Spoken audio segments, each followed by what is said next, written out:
Making sourdough starter, day one. On day one, all we need is a clean old jar, and this is where we're going to make our sourdough starter. For sourdough starter, all you need is a bread flour, which is high in the protein, and protein is crucial for developing that gluten for our sourdough bread.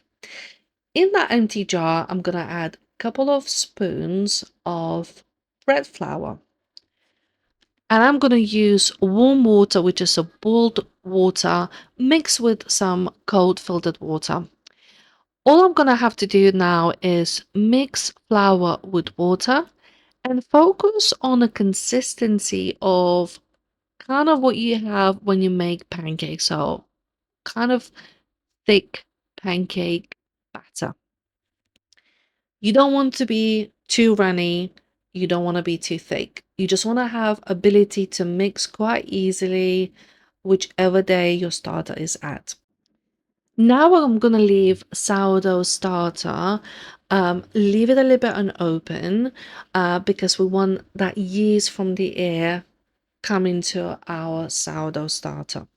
Now, I didn't leave it open for too long. It is kind of end of May, which is warm, and we get some bugs and flies in the kitchen. So I just wanted to leave it open for a couple of seconds, cover it up, and leave it until next day. Now, making sourdough starter day two, this is when we want to get really excited, but unfortunately, there won't be much happening on day two. As you can see in the video, my sourdough starter has some brown liquid on the top and is called hooch. Hooch is actually a good sign because that means my sourdough starter is kind of active or getting active, but it's a little bit hungry. So on day two, we're going to do our daily sourdough starter feed. Once again, we're not measuring, we're just adding some flour and some warm water. If you can, cold water is fine, but no tap water. What we're going to do, we're going to mix flour and some water into yesterday's sourdough starter. Mix it really well. And again, focus on that pancake batter consistency.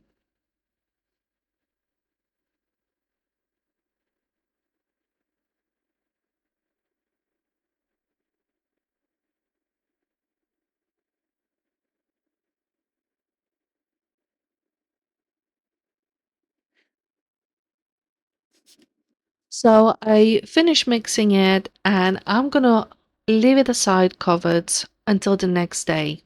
And on day three, we'll see what's happening. Making sourdough starter day three. This is really exciting day. It's early in the morning. I'm opening my sourdough starter and checking how it looks. What I'm gonna do, I'm gonna discard most of the sourdough starter. Having a bit less of a sourdough starter and feeding it really well is much more beneficial than having more and feeding just a little bit. More food for sourdough starter means it will make it stronger and more active. And it's early days, and that's what we want. So I've got a little bit left in a jar of yesterday's sourdough starter. And what I'm going to do now, I'm going to add some flour, again, bread flour, and I'm going to add some warm water. Once both ingredients have been added in, I'm going to mix it really well, see if I'm happy with consistency. If it's that thick pancake batter, I'm going to leave it aside until later. And later, we're going to do something very exciting, which is a test to see if sourdough starter is good enough to start making bread. And the test is called float test. And I'll show you later how to do that test as well. As you can see in the video, I'm adding a little bit extra water because I've decided that was a little bit too thick. And that's okay. You have to make your own judgment. Again, if it's too runny, that means it's more water than a flour, and it's too thick, that means it's more flour than a water.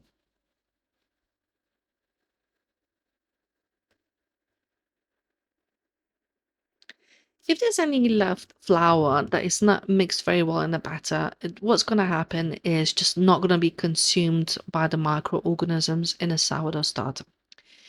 Right, it's all been mixed, and I'm going to cover that up and check on it later and try to do flow test.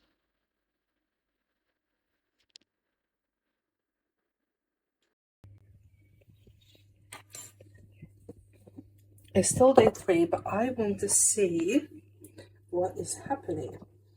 As you can see, it's got a little bit of a brown liquid, which is huge. That just means I just need to add extra flour because the sourdough starter's a bit hungry. What I'm gonna do flow test. So I'm gonna it's probably way too early. As you can see, it's got quite a light texture. So what I'm gonna take a little bit of this sourdough starter, and I'm gonna put it in a glass. If it floats, it's ready. If it doesn't float, which it is, that means it's not ready yet. That's okay, but you can see it has some bubbles of like air bubbles coming up, which is not a bad thing. It means that the little microorganisms that live in the sourdough starter, which is basically bacteria, it is producing little air bubbles, which is great. Sometimes what happens, the sourdough starter goes down and then eventually goes up. On the 3rd day of sourdough starter, I had sourdough starters that started going up, so passing the flow test on the 3rd day, but it's not always the case.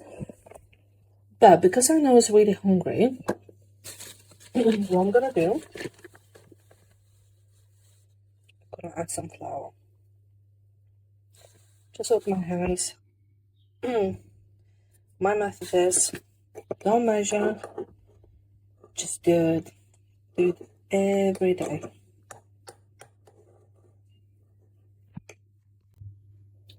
So I fed the sourdough starter again, and before I mixed it, I forgot to show you that it actually has some bubbles already in it, which is a good.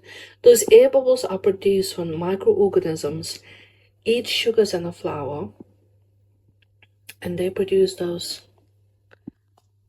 air bubbles, which is great. The more we have of them, the better and stronger the sourdough starter is. So if you compare this sourdough starter to my already existing sourdough starter, which was fed this morning, see the difference? So this is about 3 days old, and this is about 7 months old. Obviously it was fed this morning, and the amount of air bubbles there comparing to there, actually it's not that bad. If you look at it, it's not that bad at all. So I'm just making it dark. Not bad at all. And I just mixed that up as well because I had to feed it. It's looking really good. Very happy. Okay, and we'll check a little bit later on today just to see if maybe the sourdough starter will be able to pass flow test. Oh my god, I don't know if you can see, but there's a massive air bubble coming up right there. It looks like it's about to pop. Actually, quite a few of them. Well, that's a very good sign. I've got a feeling the sourdough starter gonna be ready today. Really exciting.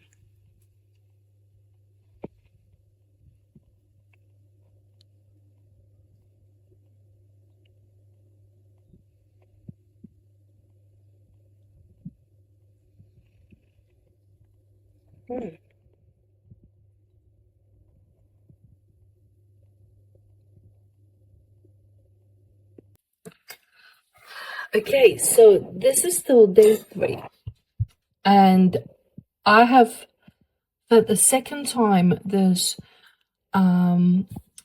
sourdough starter on the 3rd day, because I fed it at 4 o'clock in the morning and I was crazy to get up, and then I fed about 3 in the afternoon, and now it is about 8 o'clock in the evening, and I'm just gonna have a look what is happening now after the second feed.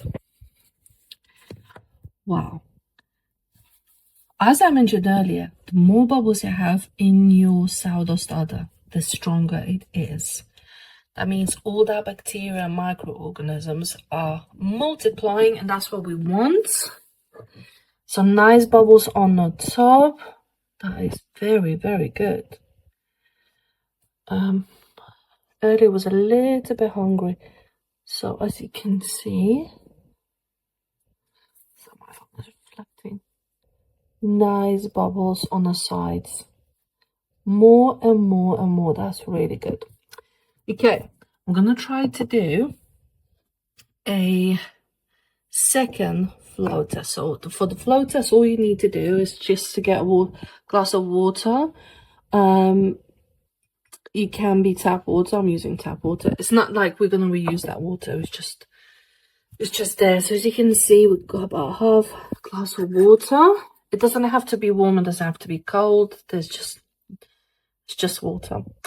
Okay, and what we need, just gonna get a bit of a sourdough starter, which looks, if you look at it, looks pretty light. It looks very elastic. Look at that. Very elastic. Ooh, that looks really good. Look, all that airness. It's no longer just it looks like just a plain dough. It actually has a lot of bubbles. That's your homemade yeast.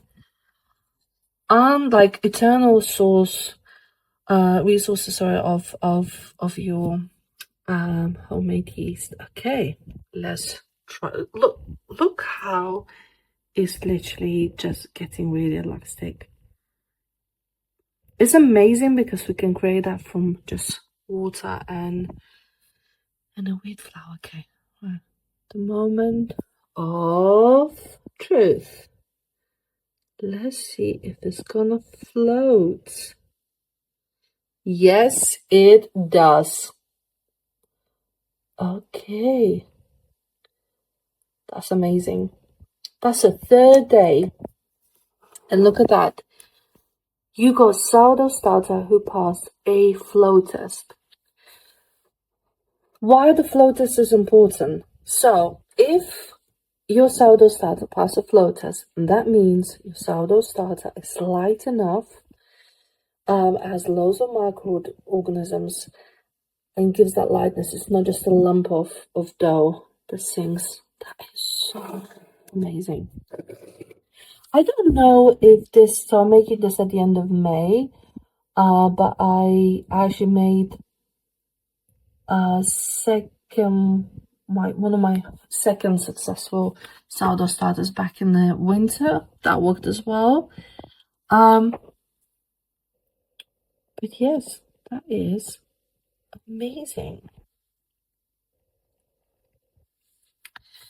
So I'm just gonna keep this overnight. But as you can see, look how elastic it is. Lights, lots of bubbles. It has that typical sourdough starter look. And I used nothing but just a bread flour and water. I didn't measure. I didn't do any special thing. Is just I fed for 3 days. Today I fed the second time because it had a hooch on the top, which is like brown liquid. That's the reason I fed the second time. But look at that. I don't have fancy container or anything. Look, it's just an old jar. I didn't keep the lid because it did smell like, you know, one of those dips for nachos, so I removed that. Kind of over. Can I make a bread on the third day with this sourdough starter? Absolutely. If your sourdough starter pass a flow test, which it did, you could literally start making bread. Now, I probably would wait a little bit longer. And now let me compare my old sourdough starter, which is about 7 months old, and this is 3 days old. So let me just compare. Okay, so this is 7 months old sourdough starter. And this is 3 day. This sourdough starter was fed this morning, about 4 o'clock in the morning. It had much more volume, but it since has gone down. You can see. I like to have a fair quantity of sourdough starter because I often create new recipes, try new recipes. So it's nice to have a bit of volume because when I start baking, I just bake one after the other. And here is a 3 day. So there is a bit of a difference, but let me tell you, that looks really, really good. That looks really good. This is really strong sourdough starter. I mean, it's been 7 months. My method is do not measure. The only thing you need to do, feed it every day, flour and water, and what you need to do as well is to keep it warm. Now, if it's the summertime, don't worry about it. If it's a winter time, I put on the top of the kettle. I would put near the radiator, maybe somewhere warm, but I wouldn't, or if I cook, I keep near the hob, but I don't let it cook, obviously.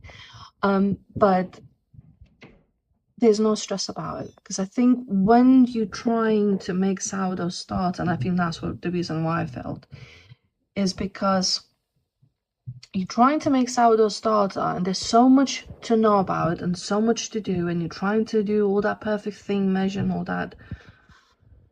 While I was trying to measure it, I kept failing, and one day I just thought to myself, I will feed it, I will measure it, and what sort of consistency. It's like a thick pancake batter, and this is what you want. So yeah, nice sourdough starter. So sourdough starter is done. I can't wait to make the bread. I wanted to show you what to do on day 4, which is a bonus day. On the day 4, you can see it has more of these bubbles. That's really good. So this is pretty solid sourdough starter, but what we're gonna do is I'm gonna discharge most of it.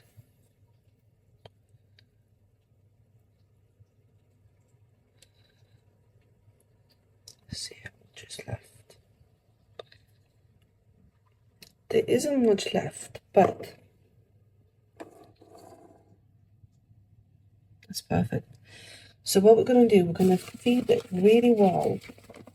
And instead of having a lot and feeding a lot, we're gonna have a little bit and feed it really well, which is gonna make the sourdough starter stronger because it's gonna get more food. Don't forget that these are live living microorganisms and they like food like anyone else. So I'm gonna have a good stirring.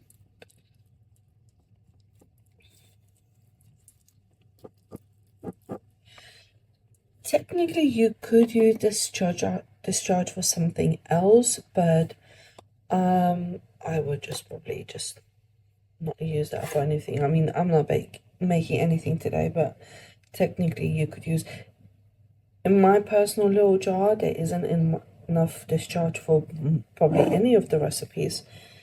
I'm guessing it might be about 50 grams or so. Most of the recipes that I've ever made requires at least 100, so that might be not enough. Don't feel bad for my mom. She doesn't like discharging, but that's okay. My mom does not like discard, and it's okay. It's perfectly normal. It's part of having a sourdough starter. So as you can see, it's quite thick pancake batter, and that's what we want. Okay, so freshly fed, as you can see, the bubbles start forming straight away. It's happy. It's got food, it's got water, and now it's just bubbling. You can see the bubbles there. Just there. Brilliant. Okay, we're very happy. We're gonna cover that up and leave it there. And I would check later. So what I would do, I would check later, and if your sourdough starter passes the flow test again, what you can do, you can actually go and bake it.